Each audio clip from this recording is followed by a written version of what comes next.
കർണാടക ഷിരൂരിൽ മണ്ണിനടിയിൽ കുടുങ്ങിയ കോഴിക്കോട് സ്വദേശി അർജുനായുള്ള തിരച്ചിൽ ഊർജിതം. റഡാർ പരിശോധനയിൽ മണ്ണിനടിയിൽ ലോറിയുടേതെന്ന് സംശയിക്കുന്ന ഭാഗങ്ങൾ കണ്ടെത്തിയിരുന്നുവെങ്കിലും അത് അല്ല എന്നൊരു നിഗമനം ഇപ്പോൾ പുറത്തുവരികയാണ്. വാർത്തയുടെ വിശദാംശങ്ങൾ നൽകുന്നതിനായി ആന്റണി ജിസ് ജോർജ് ചേരുന്നുണ്ട്. ആന്റണി, ഈ റഡാർ പരിശോധന 4 മണിക്കൂർ പിന്നിടുകയാണ്. അതിനിടയിലാണ് ഒരു ചെറിയൊരു ആശ്വാസം ഉണ്ടായിരുന്നുവെങ്കിലും ഇപ്പോഴത് പറയുന്നു അത് ഈ പോയ, അതായത് അർജുന്റെ ലോറിയുടേതല്ല ആ ഭാഗം എന്നുള്ള ഒരു സൂചന നമുക്ക് ലഭിക്കുന്നുണ്ട്. എന്തൊക്കെയാണ് നിലവിലെ വിവരങ്ങൾ? അതുപോലെ തന്നെ കർണാടക സർക്കാരും വലിയ രീതിയിൽ ഈ വിഷയം ഏറ്റെടുത്തിരിക്കുകയാണ്. ആന്റണി. തീർച്ചയായും ഇന്നലെ ഈ വാർത്ത പുറത്തു വന്നതിന് പിന്നാലെയാണ് കർണാടക സർക്കാരിന്റെ ഭാഗത്തുനിന്നടക്കം ഈ രക്ഷാപ്രവർത്തനത്തിലെ ഒരു സജീവത കൈവരുന്നത് എന്നുള്ളതാണ് ഏറ്റവും പ്രധാനപ്പെട്ട കാര്യം. ഏതായാലും ഇന്നിപ്പോൾ ഏറ്റവും അത്യാധുനിക ഉപകരണങ്ങളടക്കം ഉപയോഗിച്ചുള്ള പരിശോധനയാണ് നടക്കുന്നത്. ഗ്രൗണ്ട് പെനട്രേറ്റിംഗ് റഡാർ ഉപയോഗിച്ചുള്ള പരിശോധന. ഈ റഡാർ ഉപയോഗിച്ച് ഭൂമിക്കടിയിൽ ഏതാണ്ട് 4 മീറ്റർ വരെയുള്ള കാര്യങ്ങൾ കണ്ടെത്താൻ കഴിയുമെന്നുള്ളതാണ്. ഏതായാലും രാവിലെ 10 മണിയോടുകൂടിയാണ് സൂറത്കൽ NIT-യിലെ വിദഗ്ധരുടെ നേതൃത്വത്തിൽ ഈ പരിശോധന തുടങ്ങിയത്. ഈ പരിശോധന 10 മണിക്ക് തുടങ്ങി ഏതാനും നിമിഷങ്ങൾക്കുള്ളിൽ ഈ റഡാറിൽ ഏതാണ്ട് സിഗ്നലുകൾ ലഭിച്ചു. ആ ഘട്ടത്തിൽ എല്ലാവരും കരുതിയത് ഈ ലോറിയുമായി ബന്ധപ്പെട്ടുള്ള സിഗ്നലുകളാണ്.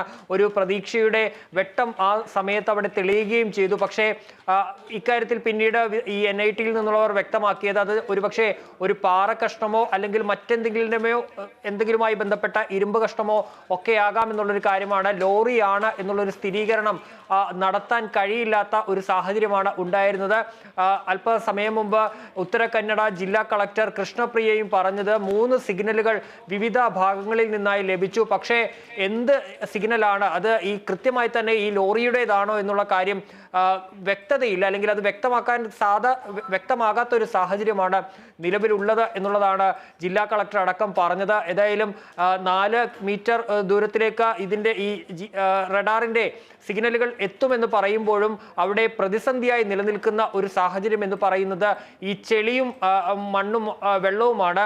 ഈ കഴിഞ്ഞ ദിവസങ്ങളിലൊക്കെ ഉണ്ടായ ഈ മണ്ണൊലിപ്പിൻ്റെയും മഴയുടെയും ഒക്കെ ഭാഗമായി ഈ മണ്ണ് വലിയ രീതിയിൽ കുതിർന്നു നിൽക്കുന്ന സാഹചര്യമാണ്. അത് ചെളിയായി നിൽക്കുന്ന ഒരു സാഹചര്യമാണ്. ഈ ചെളി നിലവിലത്തെ സാഹചര്യത്തിൽ ഈ റഡാറിന് സിഗ്നലുകൾ പിടിച്ചെടുക്കുന്നതിൽ ഒരു പ്രതിസന്ധിയായി നിൽക്കുന്ന ഒരു സാഹചര്യം കൂടിയുണ്ട്. അതാണിപ്പോൾ ഒരു പ്രധാനപ്പെട്ട പ്രതിബന്ധമായി നിൽക്കുന്ന ഒരു സാഹചര്യം. ആ മണ്ണിൻ്റെ പ്രത്യേകതയും അത്തരത്തിൽ തന്നെയാണ്. അതൊരു വളരെ പശുമയുള്ള ഒരു മണ്ണ് കൂടിയാണ്. അതുകൊണ്ട് തന്നെ ഇത്തരത്തിലുള്ള ചില കാര്യങ്ങൾ ഈ റഡാർ പരിശോധനയ്ക്ക് ഒരു പ്രതിസന്ധി സൃഷ്ടിക്കുന്നുണ്ട്. ഏതായാലും ഈ മേഖലയിലടക്കം വിവിധ ഈ സിഗ്നലുകൾ ലഭിച്ച മേഖലയിലടക്കം വിശദമായി തന്നെയുള്ള ഒരു പരിശോധനയാണ്, റഡാർ പരിശോധനയാണ് നിലവിൽ നടത്തുന്നത്. ഏതായാലും നിലവിൽ ആ പരിശോധനയ്ക്ക് ഒരു ചെറിയ ഇടവേള ഉണ്ടെന്നാണ് മനസ്സിലാക്കാൻ സാധിക്കുന്നത്. ഈ പരിശോധന നടത്തുന്നവർ ഉച്ചഭക്ഷണത്തിനും മറ്റുമായി പോയിരിക്കുകയാണ്. അതിനുശേഷം വീണ്ടും പരിശോധനയിലേക്ക് നീങ്ങാൻ തന്നെയാണ് തീരുമാനം. ഏതായാലും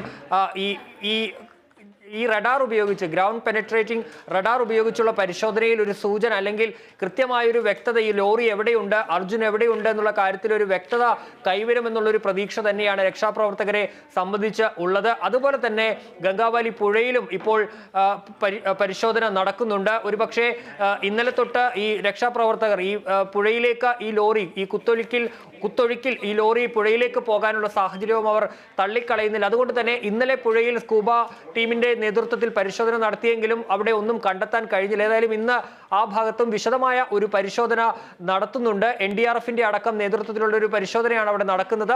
70 അംഗ രക്ഷാപ്രവർത്തക സംഘത്തിന്റെ നേതൃത്വത്തിലാണ് പരിശോധന നടക്കുന്നത്. ഏതായാലും ഇപ്പോഴും ആശ്വാസകരമായ ഒരു വാർത്ത കാത്തിരിക്കുകയാണ് രക്ഷാപ്രവർത്തകരും അർജുന്റെ കുടുംബവും. അത് ഉണ്ടാകുമെന്നുള്ളൊരു പ്രതീക്ഷ തന്നെയാണ് നിലവിലുമുള്ളത്. ഏതായാലും ആ ലോറിയെ സംബന്ധിച്ചുള്ള വിവരങ്ങൾ ഒന്നും തന്നെ ലഭ്യമല്ല എന്നുള്ളതാണ് ഇപ്പോഴും വ്യക്തമാക്കുന്നത്. രാവിലെ മുതൽ തന്നെ സജീവമായ ഈ ജില്ലാ കളക്ടർ, അവിടുത്തെ ഉത്തര കന്നഡ ജില്ലാ കളക്ടർ, അതുപോലെ തന്നെ ഉത്തര കന്നഡ SP എന്നിവരുടെ നേരിട്ടുള്ള ഏകോപനത്തിൽ മേൽനോട്ടത്തിലാണ് അവിടെ പരിശോധനകൾ അല്ലെങ്കിൽ ഈ രക്ഷാപ്രവർത്തനം ഏകോപിപ്പിക്കുന്നത്. ആന്റണി,